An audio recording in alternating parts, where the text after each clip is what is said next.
Today we're going to be taking a look at the asset browser from JL Tools.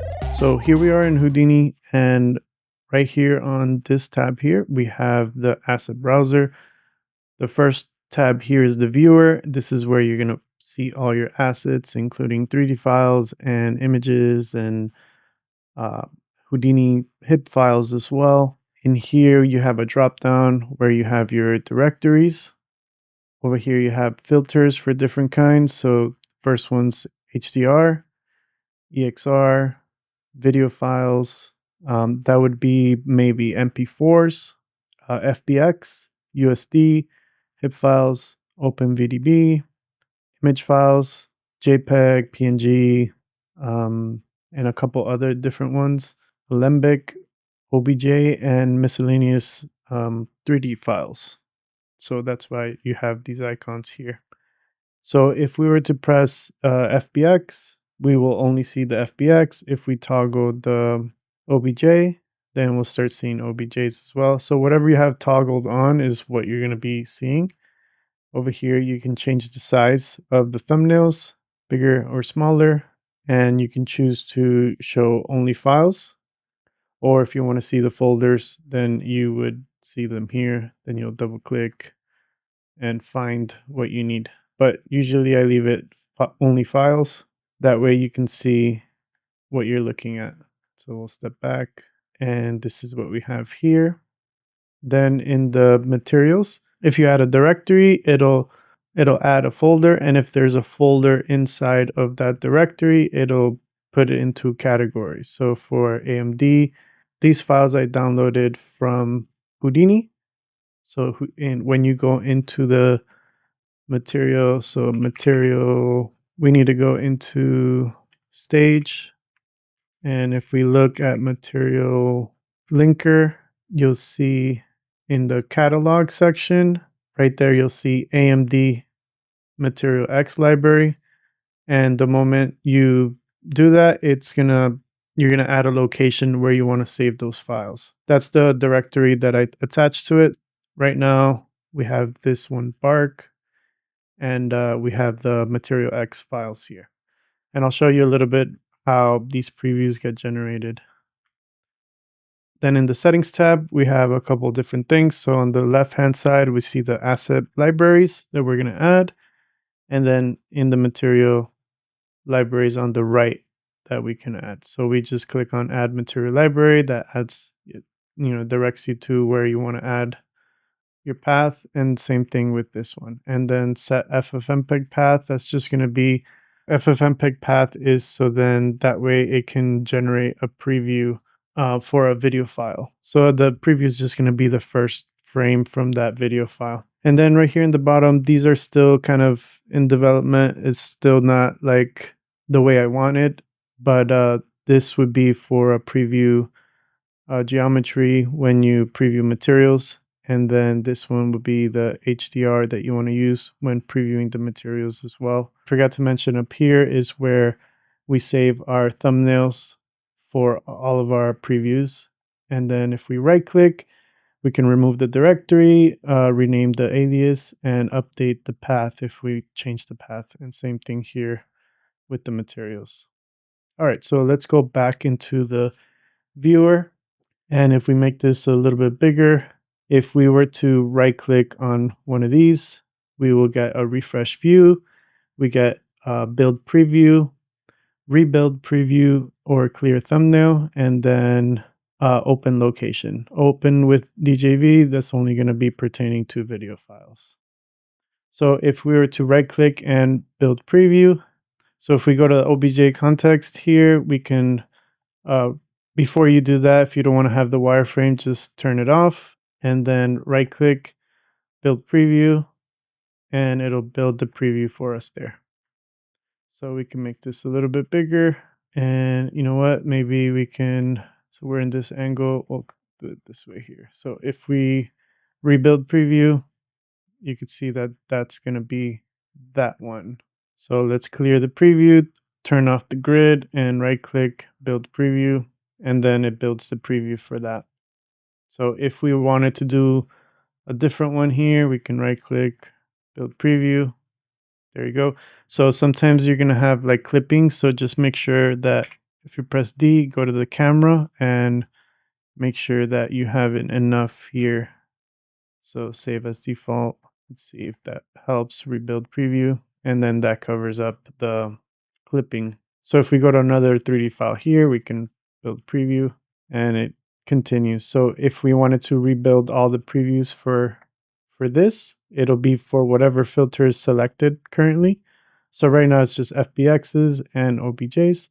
So we'll turn off FBX because there's a lot of them, and we'll just do here OBJs, right click, build all previews, and then it'll start building all the previews.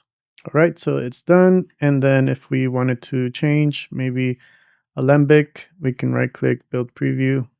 We got the Alembic. There you go. So those are built. And if we go to HDR, make sure we have our filter for HDR, and we can right click on here as well, build preview, and it'll build our HDR there. So if we build all, it'll start building up all of our previews for these HDRs. Okay.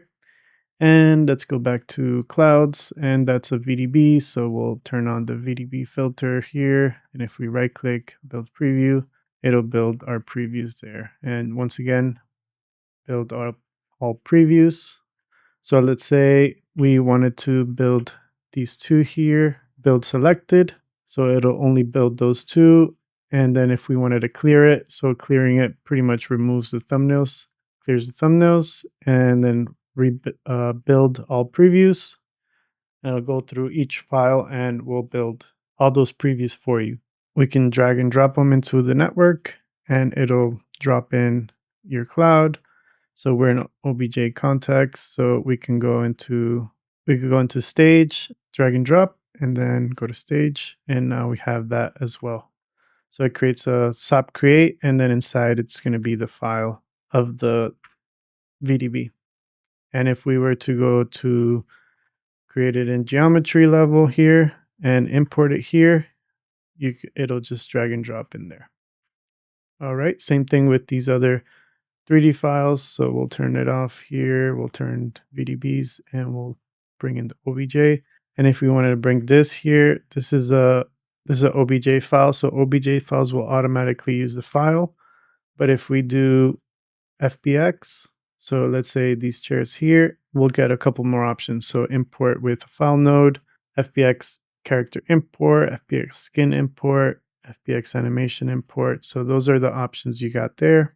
And then if you have an Alembic, you get a file node or an Alembic node. And if we're in OBJ context, we'll get the Alembic archive. All right, so we also got images here. So if we wanted to rebuild these images as well, so if we right click, build images, it'll do all the images that are in that directory. All right, we'll cancel that for now. And if we wanted to go into the directory where this is saved, we can right click open location and we'll have that there. All right, so if there's EXR files, it'll be the same, build preview, and you'll have those build all. HDRs and EXRs are not currently working with the quick preview, but if you go into the actual images here, the image icon, if you press spacebar, you get to see the image. So press spacebar, you can see it there. So if we preview this, yeah, these are lower res. All right, let's see what else we got here. Yeah, so there's different things in here. All right, so moving on. And now if we go into materials, in order to build the previews, these are done with Solaris. So we need to make sure we're in the Solaris context or LOPS context. And if we right click on one of these, the way you want to do it is first build the first one, and then you can do the batch build for the rest. So, all right, so we're going to generate our first one. We'll right click, generate Mtlx preview. And right now it just generated our viewport. So what we want to do is click on perspective, Karma XPU, and now we're here. It's going to automatically do the 256 by 256. That's the size of the thumbnail. We don't want it larger than that. So That's the setting we have set. So now we can clear this out and maybe tweak our lighting a bit and maybe rotate right here. And this is our texture that is being pulled from the settings. So if you set it up here and preview HDRI, it'll save it there, and once you automatically generate it, it'll auto populate that texture that's here into the material preview. Let's go back here. And the other thing you can do is for the floor color, you can change it to whatever you want. You can leave it white like that, or green, whatever you need for your material. We can add a floor texture. Right now, this is just a grid. We could lower the brightness a bit.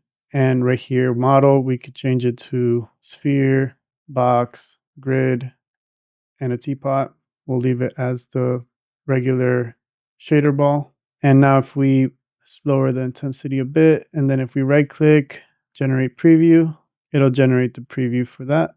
And then if we right click, let's make this bigger, right click, build all material previews, it'll go ahead and load up all the different Mtlx files that are detected, apply the shader, and render the preview and move on to the next one. So using this lets you do a bunch of shaders really quick. So I was able to do all the Mtlx shaders that come with the AMD really quickly using this tool. And there's going to be some shaders that might not work with Karma XPU. Just be aware of that. So you may need to switch the input to Karma CPU for some of those shaders. All right, and then the other thing you can do is you can save materials as like little snippet scripts that then you can reload again. Though there's a limitation to that, but I'll show you now. So if we go to material preview and we'll go to material lib stage, these are the ones that I saved that are part of my the different things that I've built.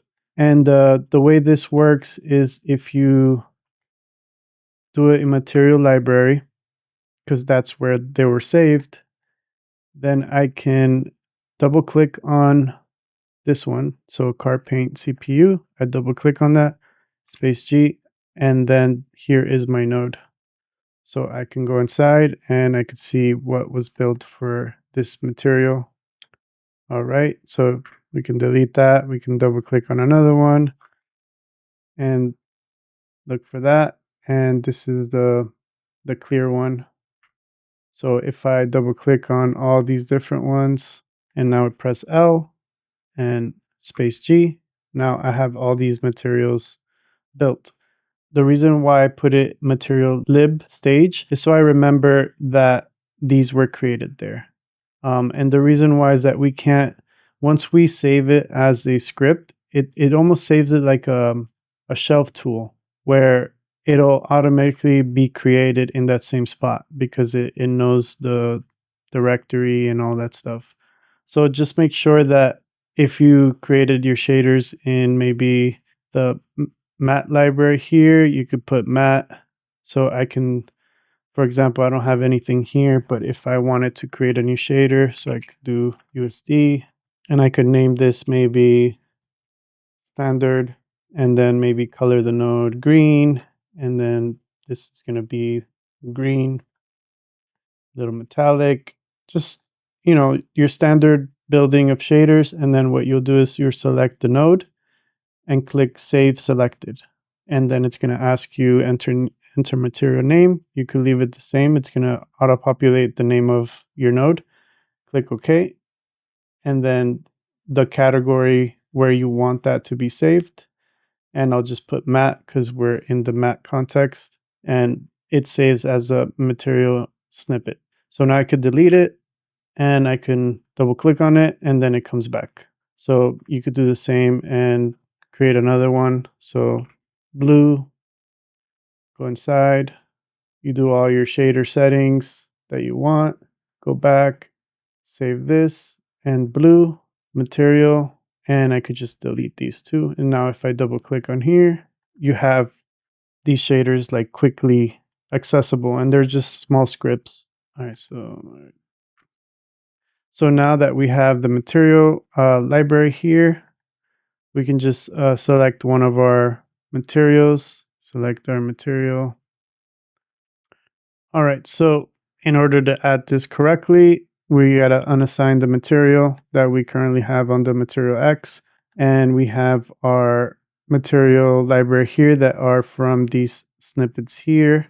So now if I select a different one, that would be that gold one there. So let's go back into our blue plastic, and we can right click here, and then instead of generate preview, what you're gonna do is generate custom thumbnail. And then that's what's going to be saved there.